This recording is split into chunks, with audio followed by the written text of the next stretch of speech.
A sheep farm in northeast England, where the farmer is making sure the grass is in top condition. A fertilizer containing nitrogen is spread over the fields during the spring and summer.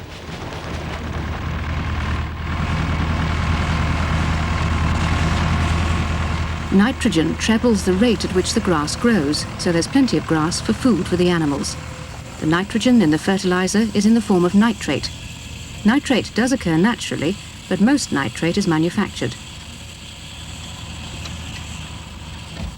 2 miles away from the farm is Teesside, and one of the largest chemical complexes in Europe.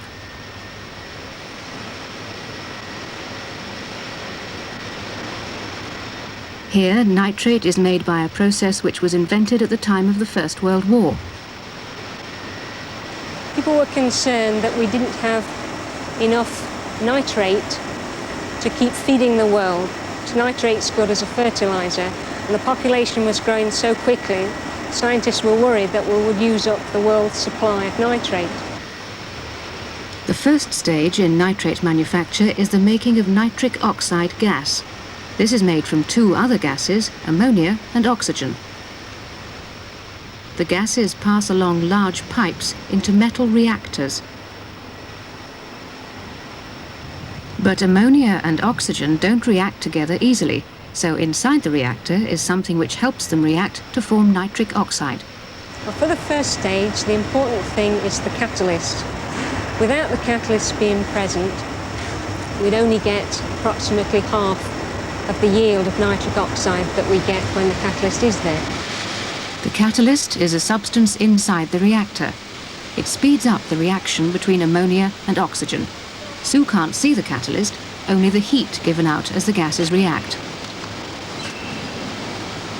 But another reactor is being prepared for the addition of a new catalyst. Using a crane, the reactor top is lifted off.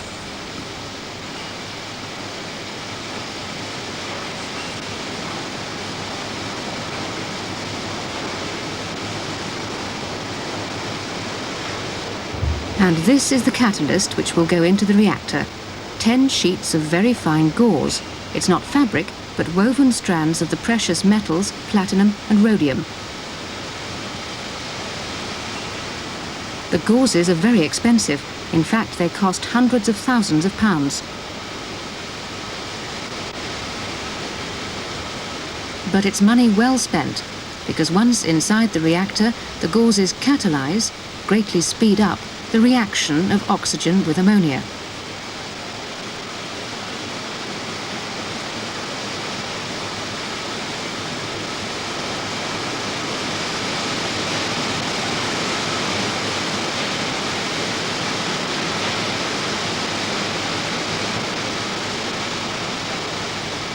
After the lid is replaced, the gases will pass into the reactor and come in contact with the gauzes, where nitric oxide is formed quickly and without adding a lot of heat.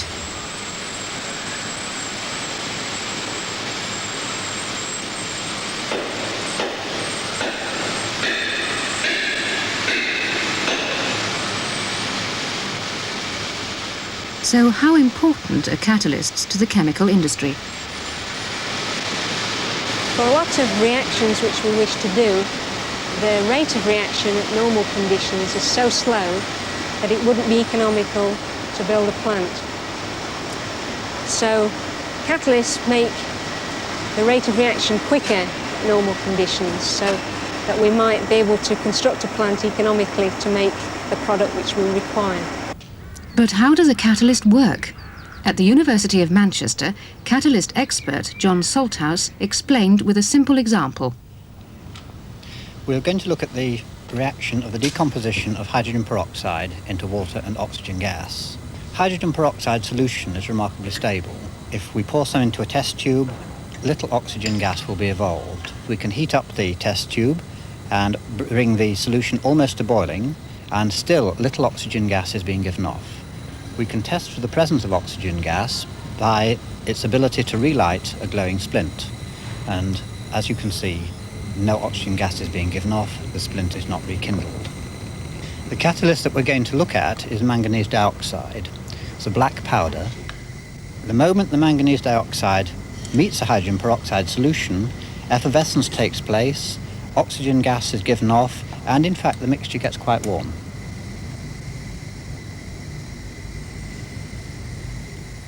And we can test for the presence of oxygen gas by its ability to rekindle the glowing splint.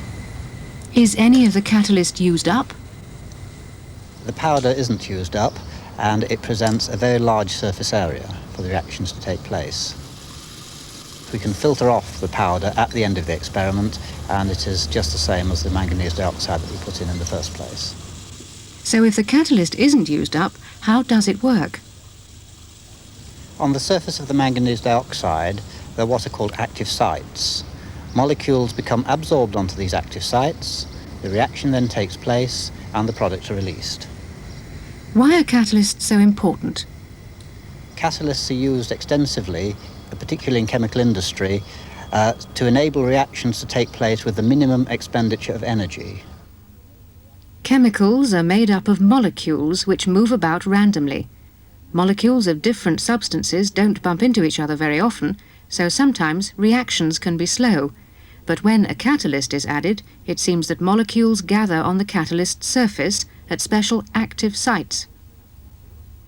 Taking a closer look, molecules of different substances can be brought close together at these active sites. The catalyst apparently helps the molecules to react to form a new substance. So catalysts speed up reactions. But catalysts aren't found only in industry, they exist in the natural world. Turning milk into cheese traditionally uses a catalyst found in animals' stomachs. Catalysts found in living things are called enzymes, and the enzyme which changes milk into cheese is called renin.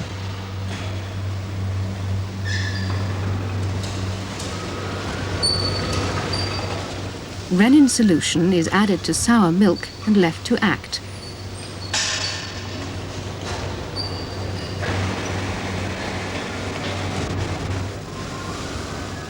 After only 15 minutes, a solid top forms on the milk entirely because of the action of the renin. This is the start of making cheese. The enzyme always acts in the same way and doesn't need a lot of heat to work.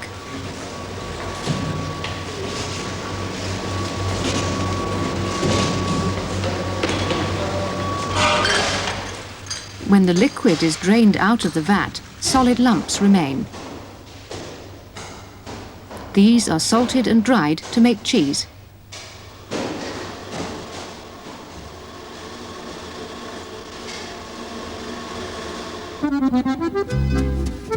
Enzymes in our bodies catalyze the breakdown of the foods we eat. But there are special enzymes which work on starches, other enzymes on proteins, and yet more enzymes on fats. We perform well because every enzyme has a particular job. Using enzymes, our bodies work efficiently.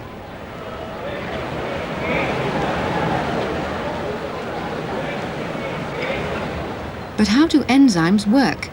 We think it's to do with shape. A molecule and its particular enzyme. The molecule fits exactly into the shape of the enzyme like a key into a lock. The enzyme then helps the molecule to break down.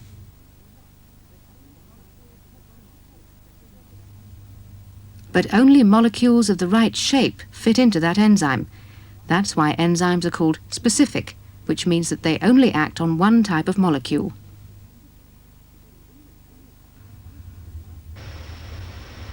In industry, scientists have now started using enzymes as catalysts. When did this come about?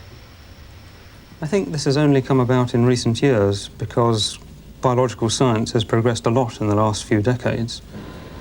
We've come to understand that enzymes are just biological catalysts and can perform a lot of interesting reactions.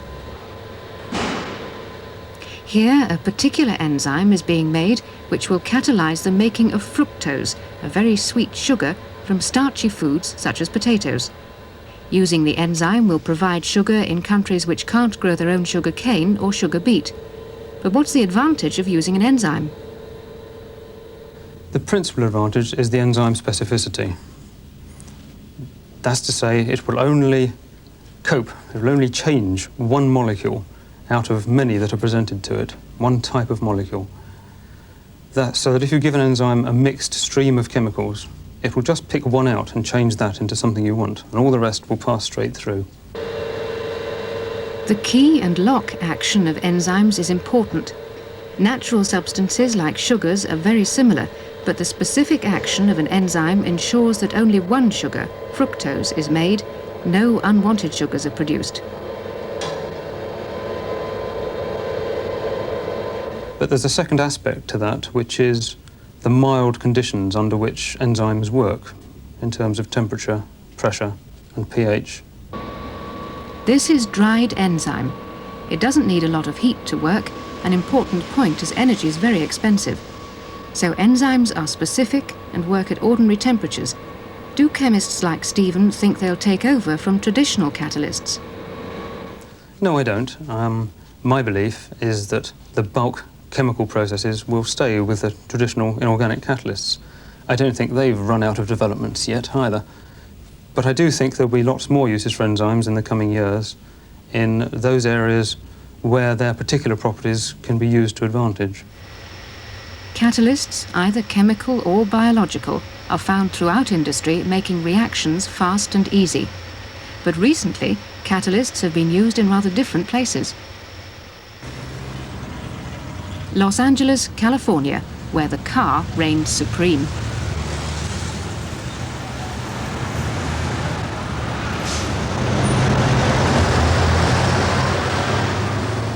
There are more cars per person here than anywhere else in the world, but all those vehicles produce over half the air pollution in the city.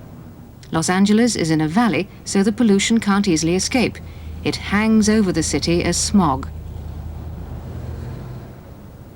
Attempts to get rid of the smog led to the development of pollution controls on cars.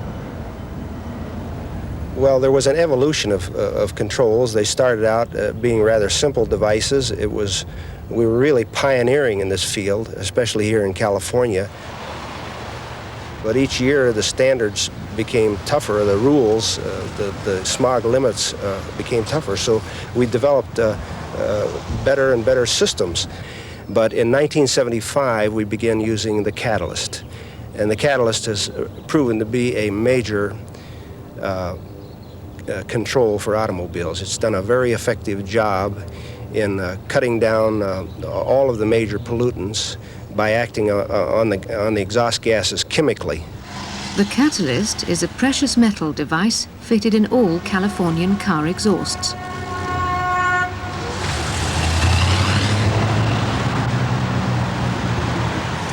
But it's a British firm which is a leader in catalyst manufacture. Just how important is their catalyst? It reduces the pollution coming from the tailpipes of automobiles and makes our towns and cities healthier places to live. The catalyst is a honeycomb material coated with a precious metal such as platinum. We are sent the honeycomb cylinders. We put them on the production line and coat them with a liquid material which gives the honeycomb a much higher surface area, equivalent to 3 or 4 football fields. The honeycomb is then coated with platinum metal, which is the catalyst. The catalyst becomes spread through all the channels, so it has a very large surface area on which the exhaust gases can react. The catalyst is fitted into a can and put into the exhaust. But how does the catalyst work? The harmful pollutants coming from the engine, which contain carbon monoxide, unburnt hydrocarbon from the fuel, and nitrogen oxides, pass through the catalyst and they are converted to harmless components, carbon dioxide, water, and nitrogen. And the huge surface area of the catalyst means there are very many active sites where the harmful gases can change into harmless ones. So catalysts in the exhausts of American cars help to reduce air pollution. But regular checks are needed to see that the catalysts are in good working order. We do have a program for testing on-the-road vehicles. We require that they have a smog test when they change ownership. At centres like this, the pollution control devices on cars have to be tested before the car can be registered to go on the road.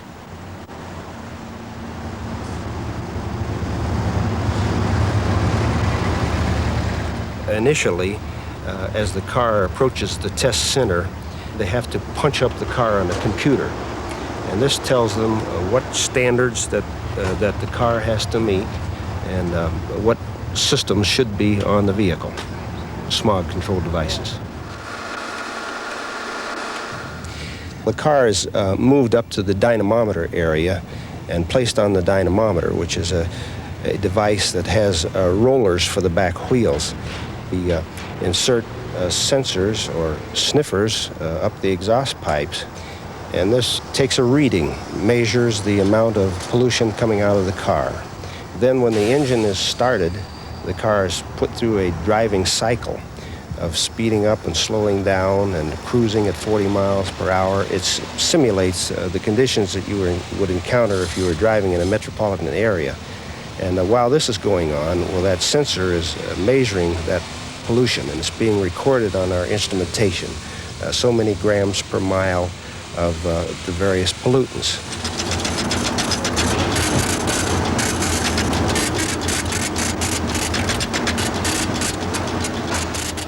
If a car passes, a test certificate is issued. But even a 2-year-old car may not meet the strict test requirements.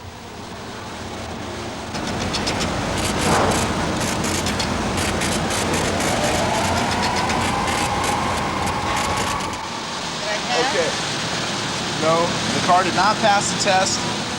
So the catalyst and other smog control devices have to be brought up to standard at special repair garages. But has there been a real reduction in smog since catalysts have been introduced? Well, we have a very difficult situation here. There has been a downward trend in pollution. I would say very definitely if we didn't have these controls on automobiles and industry, that you wouldn't be able to see across the street at certain times of the year when you have bad smog conditions, which are about 5 months out of the year. But in Britain, our cars are still giving out poisonous gases. Why aren't we using catalysts? To be introduced into Britain, the first thing that should happen is that lead is taken out of the gasoline. Precious metal catalysts are poisoned by lead, which is in normal gasoline in this country. In other words, they cease to work. So therefore, it is not possible to use them on vehicles in this country at present. Normally, the exhaust gases collect at the active sites on the catalyst and are converted into harmless substances. But if a poison such as lead is added, it blocks the active sites, so the toxic gas molecules can't reach them and can't be turned into non-toxic chemicals. The harmful exhaust gases pass over the catalyst unchanged because the catalyst has been poisoned. Petrol in Britain contains lead, so catalysts can't work. A change to lead-free petrol would mean that cars could be fitted with catalysts and pollution by exhaust gases would be reduced. Using lead-free petrol would also mean that levels of lead in the atmosphere would go down. The air would be cleaner, and our cities would be healthier places in which to live.